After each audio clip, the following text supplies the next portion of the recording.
So with Final Fantasy VII Remake coming out on Nintendo Switch 2 on the 22nd, so like a little over a week from now, I suppose now's a good time to kind of talk about the game, why I don't support it, why nobody should support this, why this game was such a failure. There are a lot of reasons why I detest this game. It's kind of the culmination of everything that's been wrong with Square Enix over the past 25 years. They are a nostalgia-focused company that has no ability on capitalizing on nostalgia. You know, they are very much the Disney of Japan in that sense, where they make their Final Fantasy VII Remake. It's, the Final Fantasy VII Remake is basically just a live-action Disney movie, if you really think about it, where it follows the same general story beats so that, like, a beast man-children can soy jack over it. You know, it has the gorgeous graphics. It has the flashy visual effects. It has, a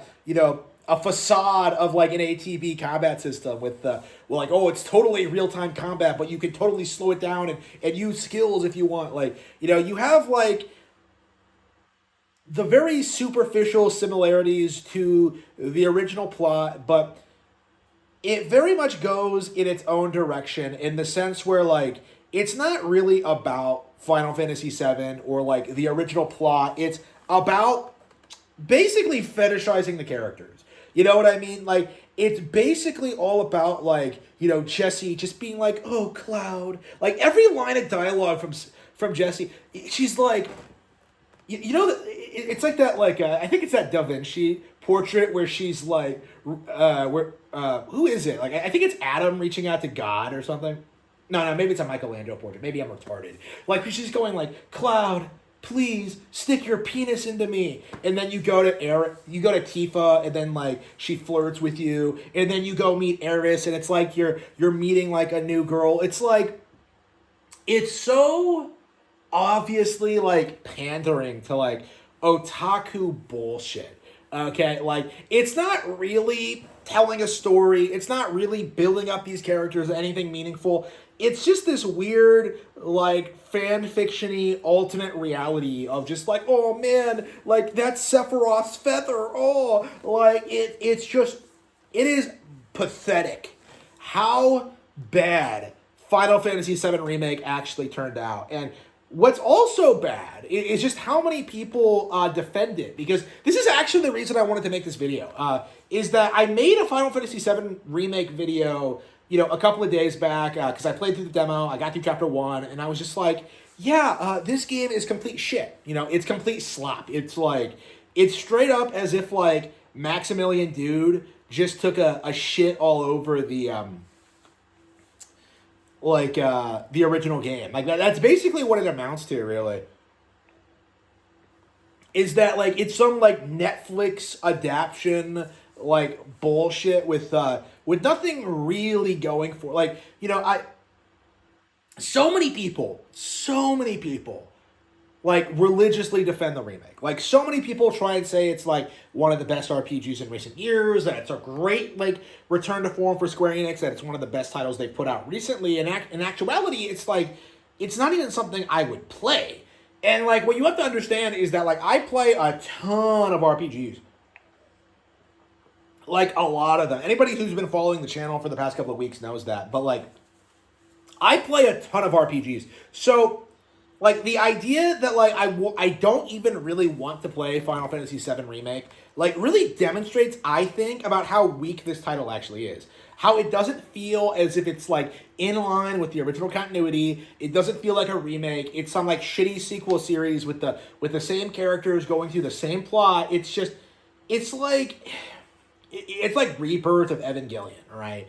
Where you have this show that resonated with a lot of people for being so fresh, unique, and exciting, and then they just kind of remake it, and they make it infinitely worse. That's kind of my thought process, looking at this. Like, from a conceptual level, like, this never should have been, like, a remake, This really should have just been a straight-up remaster. Same exact game, but with, like, fully 3D environments, with the same combat system, with the same pacing and story beats. Like, padding it out the way they did was just a complete disaster. And a lot of fanboys can't bring themselves to admit it because a lot of these people like really genuinely believe that this is one of the best games ever made, and it's not. Like, not even close. Not even then. You know, it was instantly modded by Ocarina of Time when that came out. But, like, the narrative that Final Fantasy VII is some, like, industry-defining classic has been something that's been ingrained in gamer culture since the 90s. And so, like, defying, like, the legacy of Final Fantasy VII is kind of like the gamer equivalent of fighting God. Well, guess what? I play JRPGs. I beat God all the time. You know, I am going to slaughter Final Fantasy VII. I'm going to beat Square Enix. I'm going to have Nintendo acquire Square. You know, I'm going to have them own Dragon Quest, which is the far superior RPG series, by the way. You know, and Final Fantasy VII is going to be banished to obscurity, you know, because the remake wasn't that good.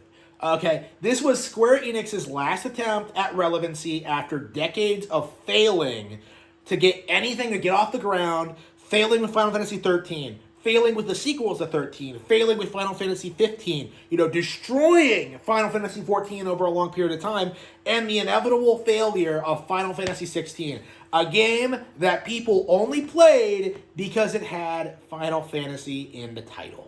Okay, Final Fantasy 16 was not impressive, it wasn't good, and yet everybody just kind of shrugs their shoulders and didn't really make that big of a deal about it, you know? Like, when you compare that to something like, say, Metroid Prime 4, where people really over-exaggerated how bad it was, like, people have been giving Final Fantasy, like, a bit of a free pass for, honestly, since Final Fantasy 8 came out. Like, this series has been bad for way longer than it's been good. And for whatever reason, there's just this very strong inability from gamer culture to acknowledge it. Like, this is, like, for gamers, like, one of the most important things. To just keep up this facade that Final Fantasy is some tentpole gaming IP when it's not. You know, Dragon Quest was better. Tales is better. You know, like, Final Fantasy is just something that's just fell off a long time ago. And there's just this complete unwillingness from the community to acknowledge it in any way, shape, or form. Like, this Final Fantasy VII Remake trilogy is probably going to be the last time this IP is in any way relevant. Like, you know, after this, like, you know, like, considering what happened to Final Fantasy 16, like, nobody's even talking about a potential Final Fantasy 17. Okay, no one's even bringing it up. Like, it really feels like it may not actually happen at this point because Square has run their entire business into the ground and they have driven all of their longtime fans away. The only people who are still obsessed with Square Enix are people who still put Final Fantasy VII on a pedestal.